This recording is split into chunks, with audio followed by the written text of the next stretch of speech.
எல்லாருக்கும் விநாயக சதுர்த்தி வாழ்த்துக்கள். கணபதியோட வயரை நாம் சொல்லுது, என்ன கொடுத்தாலும் சாப்பிடும், எவ்வளவோ கொடுத்தாலும் சாப்பிடும். அந்த அளவுக்கு பெருசான ஒரு வயர் கணபதிக்குன்னு நாம் பொதுவாக சொல்லுது.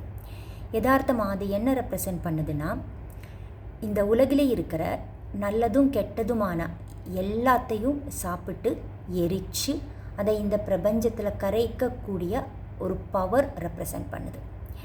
மனிதனோட ஒரு ப்ராப்ளம் என்னன்னா, மனிதனுக்குள்ளே எதுவும் டைஜஸ்ட் ஆகிறதில்ல, ஜீர்ணிக்கிறதில்ல. எல்லாமே எல்லா விதமான எக்ஸ்பீரியன்ஸும் வாழ்க்கையில் நடந்த எல்லா விஷயங்களும் ஜீர்ணிக்காமல், டைஜஸ்ட் ஆகாமல் மனிதனுக்குள்ளேயும் மனிதனோட மனதிலையும் உடம்பிலையும் அப்படியே நிற்குது. எந்த விதமான எக்ஸ்பீரியன்ஸையும் நம்மளால் ஃபொர்கிவ் பண்ணி லெட் கோ பண்ணி விட முடியலை. அது அப்படியே நம்மளுக்குள்ளே இருக்குது. அதனால் இந்த விநாயக சதுர்த்தி நாளில் ஒரு சின்ன மெசேஜ் நான் என்ன பாஸ் பண்ண நினைக்கிதுன்னா,